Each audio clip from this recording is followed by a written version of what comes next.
the agenda online as well, and I'm sure you've seen all of that. Yes. What do we do with this whole call and push for a third term? I mean, blessed good morning to you and your cherished viewers. I was very surprised to hear people conjecture that the president was thinking about running for a third term. Right. I mean, what was the need when the constitution was so clear? Some of us would have chased him out. I mean... Oh, really? Oh, yes, they would have chased him out. He has no business contemplating even contesting for the third term. 2 terms are enough for anybody that wants to do serious business with this country. Many will challenge you on that when you say 2 terms is enough. We've heard, for instance, President John Agyekunku say at some point that, look, extend even this 4-year thing, because it's not enough for a president. You win an election, you come in, you want to settle, and first, I mean, for the first year, you're looking at who you want to appoint, who you want to bring in. It's challenging, isn't it? Why not extend and give an ample time to the person to deliver? So you are missing the point. Right. The focus must not be on the president. The focus must be on the state. And that is why when you read the directive principles of state policies, Article 36 is very clear. It mentions state. So instead of focusing on the president, we must focus on building stronger institutions. So that whoever is occupying the position is implementing policies that have been outlined by the state, and that you will not feel your presence. Granted, you are the best president, so when you die, the country will come to a standstill? No way. And so we must, there is a reason why the 1969 Constitution also made it clear that every president must have 2 terms, and this was repeated in the 1992 Constitution. This, I thought, was coming from the opposition party, especially the New Patriotic Party. They were pushing the agenda, but I found it very, very interesting, because here was a candidate, here was a president, John Mahama, whom the party, the MPP, said it defeated him in 2012. Remember, the party went to the Supreme Court to challenge his election, that indeed they won. Here was someone that they defeated beautifully in 2016 by a whooping gap of almost 1 million. So if this person had even the intention of contesting for the third term, I thought the opposition would be happy, because you believe that he's no more, he is never a match for you. But they were pushing the agenda, but it's good that, though for me it was needless, that he has come out, because there was no... You feel it was needless for the president to say that? Because the constitution is so clear. This is the thing. This is an NDC that has a super majority in Parliament, 2/3. They could do anything with that number. If we're to change this entrenched clause, there could be a referendum. What if we go to a referendum? And judging by the numbers the NDC has in Parliament, it means they are very popular now. And we go for a referendum, and that referendum says, we want the president to run for a third term. There's nothing you can do. You can't chase out the president. Believe me, the all members of Parliament would have voted against it. A lot of even them, NDC MPs? Yes, a lot of them mean they also want to be president. Make no mistake. Oh, really? They are in politics. And in politics, the ultimate goal is to be a president. You understand? So you cannot just say that because they are members of the NDC, issues like that, they will toe the party line. And the entire country as well. I mean, if you go back to the people of this country, it would have been very difficult for them to have secured the sort of votes to enable a third term. But why would we go through such a lengthy and unnecessary pain when 2 terms will be enough, whatever you want to do? After all, the president is working now. Whatever he has for this country, he has today to do it, not tomorrow. You get my point? You feel 3 years is enough for John Mahama? Oh, yes. It's more than enough. And he must make sure that 1,480 days he is able to implement whatever he wishes to do. You won't give him an extra day? No. It will be more than... He would have been tired. He himself would have been tired. But who told you John Mahama is tired? I believe he will be tired after 2 terms. I believe he will be tired. Whatever ideas he has, by 2 terms, he would have exhausted it. What else? You look at what is happening in Cameroon, you look at what is happening in Equatorial Guinea, all of them, you look at the president, you see that they are tired, they are bereft of the ideas. So you have to exit the scene to allow fresh blood to come into the picture. Are you not saying this because of Alan Chermating, the fact that he says he's coming in 2028? No, but he contested, first of all, John Mahama contested in 2028, does not mean Alan will not contest, and there is no clear-cut a rule that once President Mahama is in the picture, Allah will lose. After all, Mahama has gone into an election, lost, and won some. So there is no clear-cut rule that once he's in the fray, he will win. And whether or not even granting him the third term, he would have made any impact, will depend on how well he performs with the second term. Is that not the case? So our election is moving from this fanfare into now idea-based. What did you promise? What did you deliver? That is the only way we can ask it to move forward as a country. Other than that, nobody must fantasize himself or think that, oh, it's a done deal. No, perform and your mandate will be renewed. John Mahama is the darling boy now, isn't it? He is for now, but he has 1,480 days to sustain that or to disgrace himself. Now I believe that all of us have to help him to rule this country very well so that he can exit peacefully. That is what we pray for him. But he must not be thinking. And I believe that he has never thought of it. People were just pushing to test the waters, and thankfully he has come out to clear the air that that is not his mindset. Ivan, do you think it was necessary for the president to have made the comments in the first place? I think it's very important because communication is quite key. Right. So distilling that kind of misinformation that was running around was very important. My argument has always been that constitutions are supposed to be a living document reflecting the daily aspirations and the wishes of the people. So the socio-cultural dynamics and the phenomenon at a time must influence how the constitution is structured in order to promote or streamline development. But this third-term presidency has never been on the table. It's just a speculative spin set in motion by some conspiracy theorists.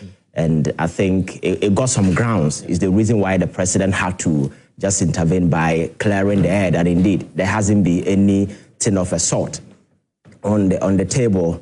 For me, we need to focus on things that will bring us development. If you look at our current constitution, there are several portions of it that we can admittedly argue that they've outlived their usefulness relative to time, and that there is the need for us to go through a process to review. It's the reason why the Constitutional Review Committee has been set in motion to work on some of these provisions, just to ensure that they give it a bit of a touch to have some reflection with time. And I think that is very, very important. But you see, our problem is not third-term presidency.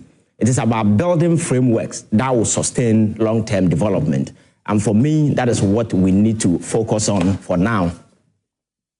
That is what we need to do now, building framework and institutions that will sustain long-term development. And that has been our problem. Over the years, our national agenda has always been terminated by the tenure of a particular president. For instance, a particular developmental project will be underway. The very moment the president or the government loses power, then it terminates everything. We need to go beyond party politics and begin to look at the national developmental agenda. Fortunately for us, we have the National Development Plan, but we don't use it, you understand? So I think the focus should be on how we can design a plan, a strategy that will be a long-term focus, short-term, long-term, medium-term, that kind of focus, so that the development will have some kind of sustainability in terms of how various political parties work on it. But unfortunately for us, that has never been the focus. We focus on how political parties will push in their ideas, whether they are positive or not, whether they have some sort of a positive impact on the long-term development of the country or not. It has always been about putting in things that we can easily cash in the political capital out of it. So I know that Solomon also says that he would have chased out President Mahama if that idea was floated around. Oh, sure. Because the very moment... Do you feel there'll be consensus that, well, we won't allow you to run for a third term? I'm not sure it would have been necessary, because once you float such a discussion, it robs you of credibility, especially when we are in a sub-region where similar instances has caused a lot of constitutional truncation in Africa. There are some of the military junta you see around Africa were brought forth because of some of these deliberate attempts to massage and maneuver the constitution. Recent example has to do with what happened in Cote d'Ivoire. We have one at Guinea and several other examples. So these are the realities that we are living, and the president is privy to some of these things. And he made a categorical promised to the people of this country that I'm privy to the fact that it has left with just a 4th term, and I'm going to work and finish what I started some time ago. So that promise was sold to Ghanaians. Ghanaians bought it with trust. Yeah. So if you go beyond it or you decide to do any other thing, you betray the trust people repose in you. You understand? So are you saying that it's not possible? I mean, the whole idea is that it's not possible. It's not about being possible or not being possible. It is about some sort of a framework we've set for ourselves. Yes. And I think we need to. And as we speak, there is no need for a 3rd term presidency. There is no need for it. Are you saying that two terms is enough? For me, it's enough. 8 years? Yes, it's not about that. It's not even up to 10. No, we are focusing on the tenor because we don't have a long-term developmental agenda. If you go to the United States of America, whoever becomes president has no consequential effect on how the machineries that run the American economy, so far as the machineries are concerned. You understand? But we don't have that. That is why we need to. We cannot just run away from our troubles and begin to build some conveniences or cut conveniences. It means that now that we have realized that we just have 8 terms or 4 terms for our president, there is the need for us to focus and build a long-term developmental agenda that will have various political parties and whoever want to be president.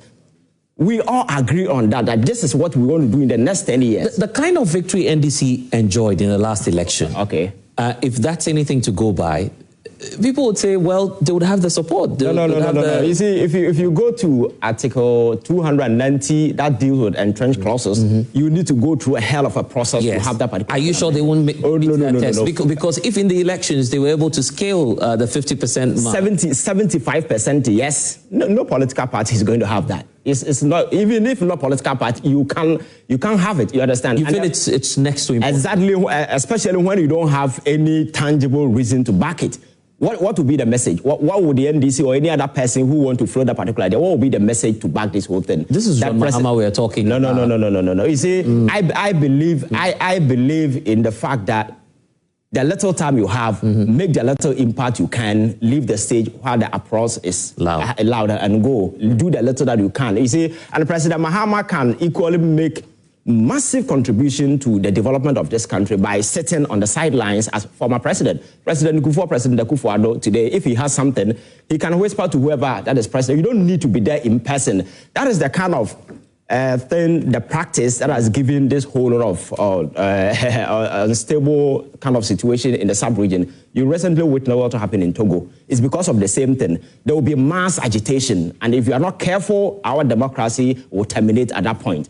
I believe in that democratic institution must be sustained by trust and public confidence. And some of the ways that we can do it by ensuring that we go by our words. We cannot cut corners and buy conveniences because the time is right for us. As politicians, we need to build that kind of, we need to build trust, confidence, and some kind of personal principles must come to bear in situations like this. You don't come in because there are conveniences or you think you can easily cut corners. That has never been on the table. Yeah. And I'm not sure President Mahama has ever even conceived the idea of ever coming to contest for a third term because there is no way Ghanaian would. You're all saying this probably because I'm putting President Mahama in the picture. I would want us to move and look at 2 terms, as to whether or not objectively that's enough for any president. Awal Mohammed is a member of the NPP National Communication Team. Thank you so much for joining us this morning. I'll come to you shortly and then the rest of our panel.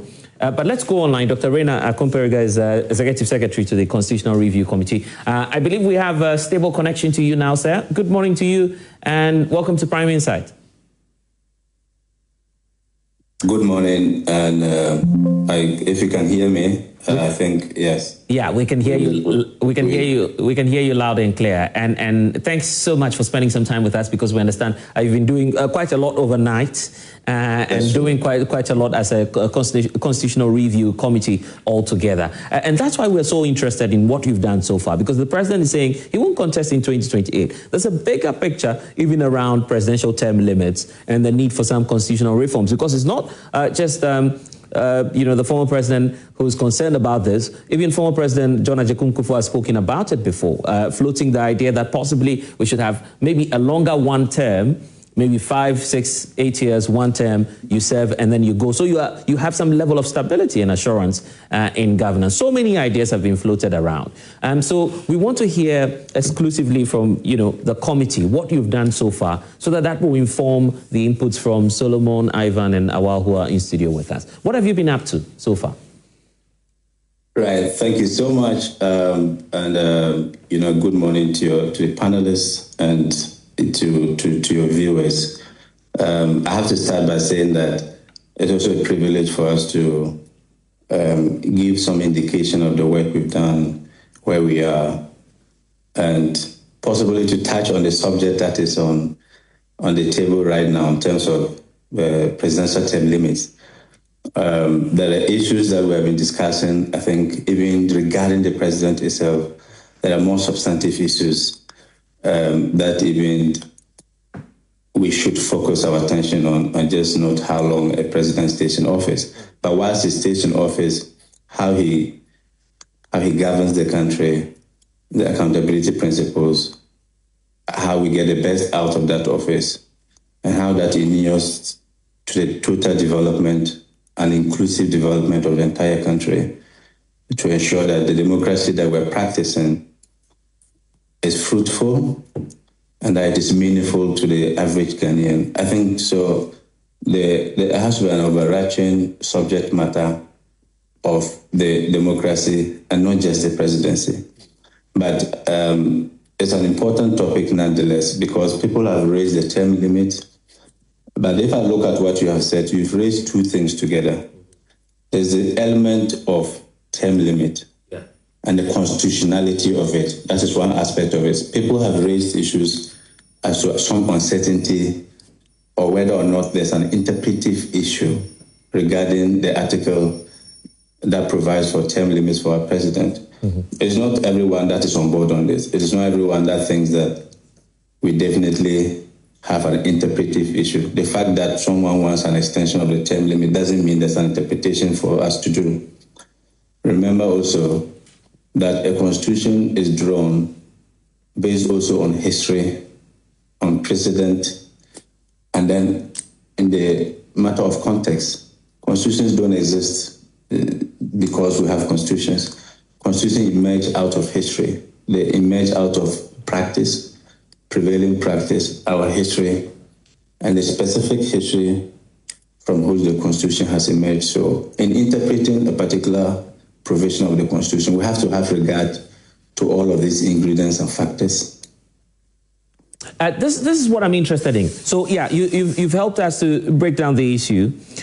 First, on the issue about ambiguity or otherwise of the constitutional provision. Let's tackle that one. Are you saying that Article 66 is clear from the perspective of the committee, that there's no need for either judicial review, judicial interpretation, or whatever it might be that will necessitate the need for us to know if it's clear enough as to whether or not 2 consecutive terms for a president, 2 terms, or more than 4 years or more than 8 years? So what's the committee's position on that one? Let me say that the committee would not make known its deliberations at this stage in terms of very specific issues that we're discussing, and because we haven't even concluded. Right. And even if we have made conclusions, not every member of the committee may be on board on some specific resolution or some specific outcome of our resolutions. And so I am minded that I am participating in this program also as an individual, even though I'm a secretary, I speak for the committee sometimes. Right. So in terms of definiteness, a definite pronouncement on specific conclusion that we have reached, that will be in the report. Yeah. And then very soon, the public will have the benefit of the full report that we're going to produce. But having said that, I know that if there were certain words that were introduced in that particular provision, like consecutive, he would have answered the question. And so we are minded to bring some clarity to it. But that clarity does not mean that there's an interpretation to it done. That is what I would have to say on this matter. On the issue of the 66. Okay, so then let's start with the issue. And also tied to that, on the issue of the provision. Yes. Yes, we are minded to bring some clarity, in a form that is more clear, so that it does not lead itself to the various interpretations that people want to bring on it. But that doesn't mean there's an interpretation to be done necessarily. Yeah, I'm asking the question because of the number of engagements you've done. In your interaction with, the public, the various stakeholders, are they raising the concern about the fact that, and I'm sure that it will come mostly from the political parties, are they beginning to raise that concern that 4 years or perhaps 8 years may not be enough for a president to execute, his entire plan? It may be too short for some. Yeah, so this is a separate issue from the constitutional interpretive issue that we're dealing with. So that has come up. It has come up during. So what the committee did, if I may just take you a little bit back, what the committee did was to phase out our interactions with the public. First of all, we had the stakeholder engagement, and we clustered the constitutions into various clusters, not necessarily on the chapters of the Constitution, but various clusters of the Constitution: on the executive, which is the subject matter for discussion this morning, the legislature, independent constitutional bodies, lands and natural resources, political parties, some other institutions of state, SOEs, state-owned enterprises, and all of that. Decentralization and local government. So under each of the clusters, we had stakeholders, we had experts, we had academia, we have people that have worked and cut their teeth in these areas, CSOs, people that have invested a lot of energy. We have had discussions with people that are, by virtue of their close proximity to the Constitution, former ministers. We have had discussions with every living president, President Akufo, President Akufo-Addo. The sitting president himself was our stakeholder, as President Mahama, and all of them proffered certain opinions on this subject matter. We also subsequently had what we call zonal engagement, and throughout the zonal engagement, that also came up as to is the 4-year tenure. And the concern had to do with the first and the last year. Mm-hmm. Okay, so the thinking was that the view that the majority expressed was that the first year, the president, having been elected and sworn into office, is putting his cabinet and putting his government together, right? So that was part of it. And that the last year, in our practice, is usually used in organizing election, or the governance of the country is distracted by the political activity and then the heat of politics in the last year. Mm. And so the argument was that basically then we have 2 years to govern the country. Yeah. This was the predominant thoughts of those who proffered opinions of views on the subject matter. Now, but there are counter arguments for everything. If you are president and you intend to govern the country, you are running on a ticket of a major political party, there's probability of winning. You are acting in concert and together with a number of your compatriots, a number of your people. We know. So a president should be able to form his cabinet within a very short period of time, knowing what he wants to do. You want to run a 24-hour economy, you know the hands in which you can put this major project on. You want to run a certain foreign relations, you know who the foreign minister should be. You want to revamp your agricultural economy. You want to be inclusive. You want to expand land tenure. You want to ensure that Galamsey is not all of these things. I think that the president should be able to deal with them, right, and know who is working with and all of that. For the sake of time, you mean to tell us that all three ex-presidents are clear that, and there's some sort of consensus even beyond that, that the presidential term limit may not be enough. There's a need to do something about it. Not just Yes, it certainly came up. It certainly came up. Not all the ex-presidents, not all the presidents, but it certainly came up. I don't want to mention names, but of course, the report will include all of that. But it certainly came up among the presidents, among eminent persons, among even consultants who worked in the 1992 Constitution. And so it is one area we are definitely looking at. Okay, well, when will this report be ready? We, the whole of September, we, at the end of September, something, I think that we should have a draft report for the public, because we have just finished, like I told you, I've been working the entire night. Yeah. I haven't had any sleep. I'm just waking up now. Yeah. To have this engagement. Right. So within the next 4 or 5 weeks, we should have a draft to work with. Okay, Dr. Reina, because this is an inclusive show, we have audience and also my guest here. Perhaps some of them may have questions for you. Solomon, let me start off with you. You have any question for Dr. Reina? Because they've been working extensively. It says eminent Ghanaians, and some people have raised. Yeah. I mean, so far they have not reached the decision point, so I would wait for them to, as it were, conclude, so that whatever. But from what we have stated, the 2-term limit is enough. That's what you think? I believe it's enough. We don't have to encourage. What we'd rather have to do is to let those that want to be president of this country come out with clear-cut plans and policies. That is what we are lacking. You cannot just get up and tomorrow you say you want to be president without any plan. Show us what we want to do in the agriculture sector, education, health, sports, and local government, so that with that, we know you are prepared. So in terms of that, unless they come out with their final, as it were. Is there anything of interest to you that you want us to iron out with this opportunity of the constitutional review? Yes, I believe that, number one, we need to, as it were, look at emoluments for presidents. Okay.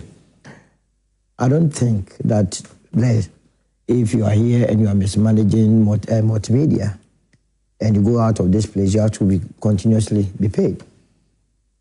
As we speak, former presidents who didn't perform, they are still collecting salaries. We need to take a second look at it. Oh, you want us to cut that? Of course. I mean, No.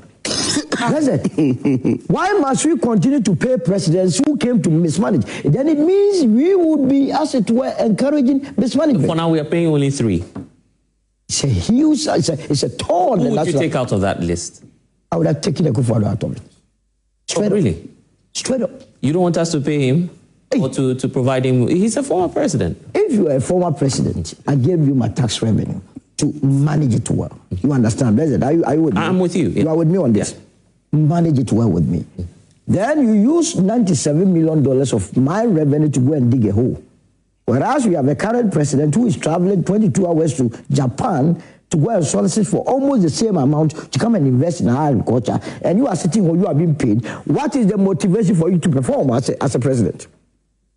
Then there is no motivation, because whatever you do, in whichever way you mismanage the economy, you will still be rewarded after your term. Are you sure your opinion is popular now? Because a lot of people will challenge you on that. You open the phone lines. Even Allah look, Allah will agree with me 100%, because then there are KPIs. Which managing director or which shareholder benefits from non-performing company? Your performance or your salaries must be equated to how well you manage the economy of the country. But if you come and mismanage it and you are still being paid, then for me, a second look has to be taken critically of it. Dr. Reina, are you taking a look at that? The issue about ex gratia, has it come up? I'm not sure you're looking at President Akufo-Addo and taking him off the list, but... Okay, thank you so much.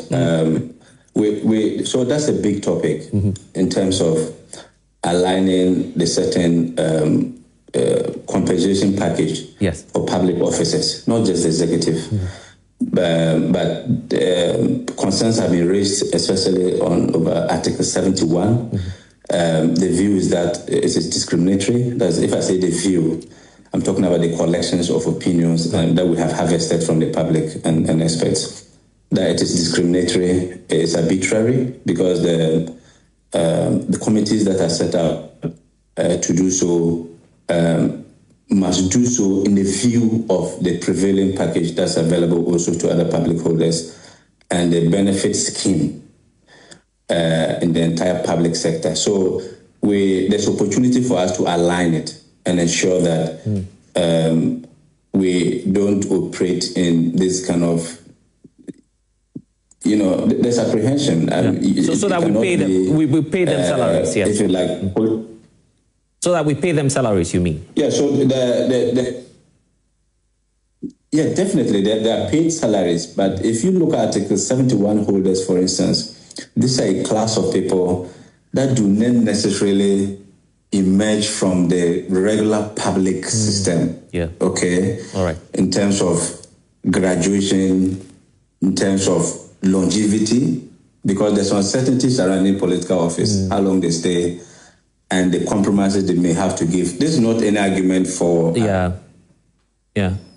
I get that. 71, but especially so because we are looking at it, we're likely to have a situation where we'd have a commission that will look at a more comprehensive system of package for public officials. Yes. Okay, so let me take all the concerns and then package it for you so we can close the chapter on this. Ivan, you have any expectation? Yes, I think the wings of the president to a certain extent must be clipped.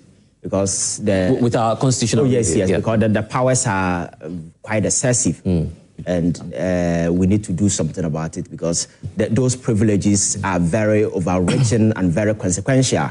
And if you're not fortunate and you have somebody who decide to act anyhow as president, you may put the country in danger. So I think the Constitutional Review Committee will have to look at the powers of the president. But we cannot live in a country where an individual is given the privilege of appointing over 10,000 people and over. For me, it doesn't make sense. And again, there is massive institutional framework, institutional weaknesses that we need to work on. Because if you look at how our state institutions have been operating in recent times, they easily cow or pander to executive influences. I think we need to build robust state institutions that will be very effective and very independent of the executive so that they will not be cow into that kind of submission, those kind of influences by the executive. If we are able to streamline this in a constitutional fashion, yes, I understand there are laws that regulate some of these things, but how independent are these institutions? You understand? For instance, if you look at the Electoral Commission, that is an institution that must engender public trust and confidence. But if it is seen as an institution that is pandering to conveniences, that kind of stuff, you break public trust. So I think that is another thing that we need to look at. And then, yes, there are several portions of the 1992 Constitution that I must say have outlived their usefulness relative to where we are now. And I think the Constitutional Review Committee have a tough task. It's good they are engaging Ghanaians, and I think the engagement must continue, and whatever that comes up, I think should be captured. Well, for you, what's your expectation from the committee? He says the report might be ready in, say, by the end of September, he says. Yes, since it's in its embryonic stage, that they are yet to bring out the draft, I think we'll leave it like that. But what I will want to see is some appointments of some Article 71 office holders, for instance. Oh, you also support that? Yes, the police chief. Today, look at what Owusu is doing. You understand, he's bowing to pressure by the executive and so on. Why are you all picking and choosing who should be excluded from Article 71? You see, so Solomon says the former president Akufo-Addo should not be included. You are also saying I'm not saying that the IGP, but I'm talking about the appointment of these officers. People, for instance, the police chief, the CDS, the electoral commissioner, the Shraj, and so on. When we look at countries like the US and the UK, there are processes that someone will pass through to rise to that stage. So there will not be any influence from the executive to do what the person will, does not want to do. And so that's why I'm saying that if they are able to really correct all these things so that the president's powers of appointing these people will help us have independent institutions. We have all the laws that will make them independent. We don't need any set of laws to make them independent. But unfortunately, because they bow to the pressure from the executive, I think if we're able to really correct some things like this, it will help us a lot. I see. Let's go into the audience. Then I put that to Dr. Arena. Yes, go ahead.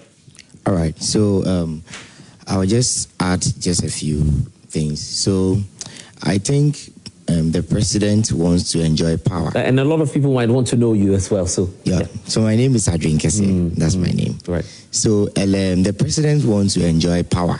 That is what he wants to do.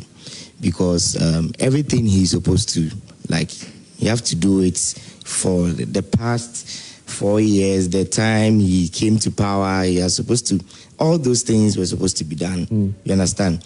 Right now, he's just asking, he wanted for another, that is what his people were saying, that he should go for another 4 years and again. And I think the Constitution is saying it clear, which limits you to only... Are you sure his people are asking for another 4 years? Yes, a lot of people. That is the NDC, his camp. That is what you average Ghanaians are not saying, that Mahama should go for another 4 years. No. No one is saying that. He feels like he wants to enjoy more power. You understand?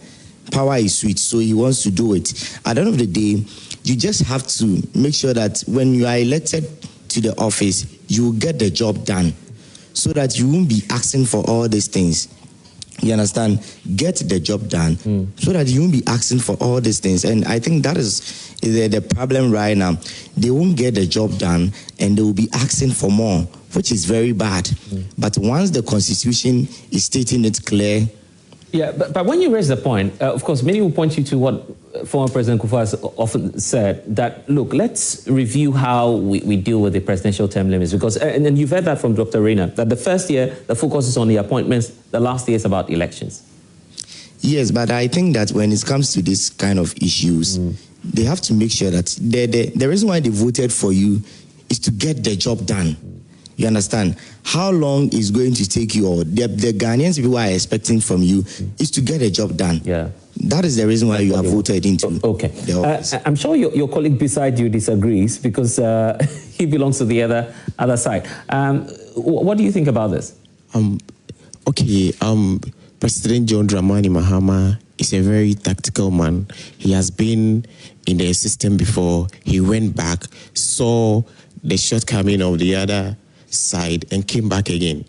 He has planned very well as to how he's going by his things. As of now, all that he has said, he has tried as much as possible to tackle almost every